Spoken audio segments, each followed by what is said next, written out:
See eelnõu on osa niinimetatud Rootsi vangide projektist.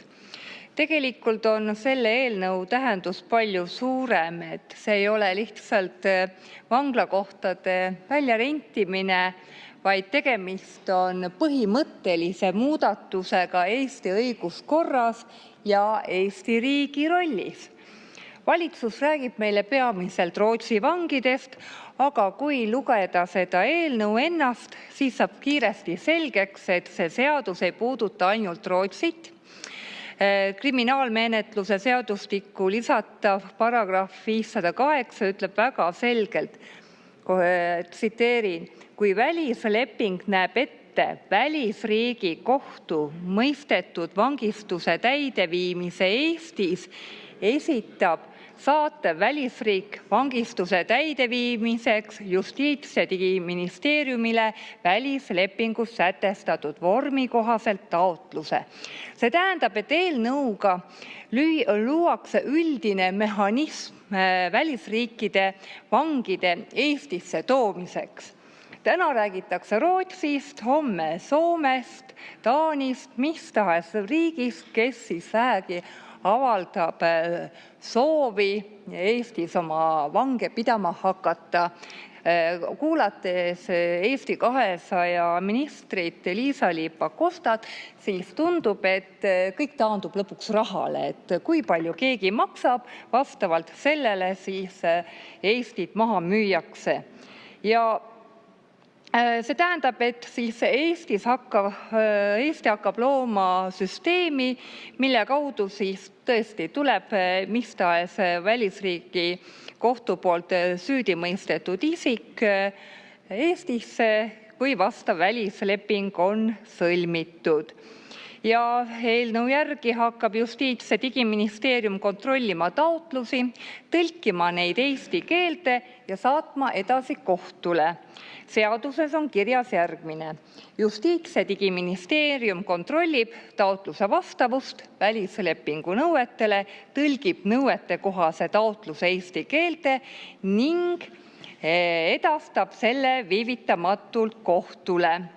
Ja kohus hakkab seda menetlema ja veelgi tähelepanuväärsem on menetluse kiirus. Eelnõus on kirjas, et kohus lahendab taotluse istungit pidamata 5 päeva jooksul määrusega. Ja kui 10 päeva jooksul esitatakse üle 20 taotluse, lahendab kohus need 10 päeva jooksul, nagu konveieriga, et 10 sisse, 10 taotlust ja 10 otsust tehakse kiirkorras. Ja kas me tõesti tahame seda, et Eesti kohtusüsteem hakkab menetlema kiirkorras teiste riikide vangide Eestisse toomist? Ei taha ju. Ja siin me räägime ka inimestest, kes on kuriteo pannud toime välisriigis ja kelle üle on kohut on mõistetud välisriigis. Sisuliselt hakatakse Eestis täitma teiste riikide karistuspoliitika tagajärgi.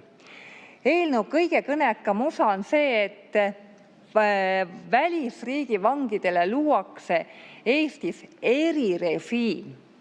Mokatubakast siin räägiti väga pikalt, aga siin on ka veel tingimusi. Näiteks prokuratuur võib määrusega lõpetada kriminaalmenetluse või ei peagi algatama kriminaalmenetlust, kui kuriteo toime pannud välisriigi kodanik, kes välislepingu alusel kannab Eestis välisriigi kohtu mõistetud vangistust ja kuritegu ei ole suunatud Eesti Vabariigi kodaniku vastu ega ohusta Eesti Vabariigi julgeolekut. Palun 3 minutit. 3 minutit lisaaega, palun. See tähendab, et kui Eestis karistuskandev välisriigi vang paneb siin toime uue kuriteo, siis võib Eesti riik otsustada kriminaalmenetlust üldse mitte algatada. Ja riik juba valmistab ette olukorraks, kus välisriigi kinnipeetavad võivad Eestis toime panna uusi õigusrikkumisi ja seadusesse kirjutatakse võimalus selliseid juhtumeid mitte menetleda. Aga millise signaali me siis Eesti inimesele anname, et kui kuritegu ei ole otseselt suunatud Eesti kodanike vastu, ei olegi vaja seda menetleda, et milline nihilism ja valitsus räägib siinjuures rahalisest kasust. Ja kujutage ette, et me hakkame riigi tuumikfunktsiooni muutma ärimudeliks ja Eesti vanglasüsteemi eesmärk hakkab olema raha teenimine. Teenida raha selle pealt, et mujal riikides on vanglakriis. Ja vanglakriis ju ei ole meie riigi probleem, me ei ole seda Rootsis tekitanud ega muus välisriigis. See on Rootsi enda poliitiliste otsuste tagajärg. Massiimmigratsioon, jõuguvägivald, kasvav organiseeritud kuritegevus ja sellega kaasnev vanglate ülekoormus, see on Rootsi enda poliitiliste otsuste tagajärg. Ja mis veel on sümboolne, et vangistusseadus muudab ka, jah, nagu ma ennem ütlesin, et vangla territooriumile muutub ka huuletubakas lubatavaks ja vangla sisekorda eeskirju muudetakse nii-öelda ärimudelile, et me oleks atraktiivne oma äriprojektis vangidele. Ja lühidalt kokku võttes tegelikult Reformierakonna valitsus ei tohiks Eestit lõputult alandada ja muuta nüüd meie väike Eesti mingiks vanglasaareks.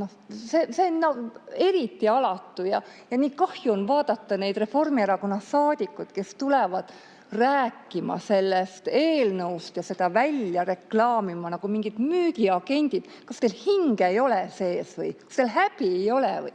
Kas teil ei ole häbi oma esivanemate eest, oma vanaisade ees, kes võitlesid vabadussõjas? Häbi! EKRE ei toeta seda eelnõud. Aitäh!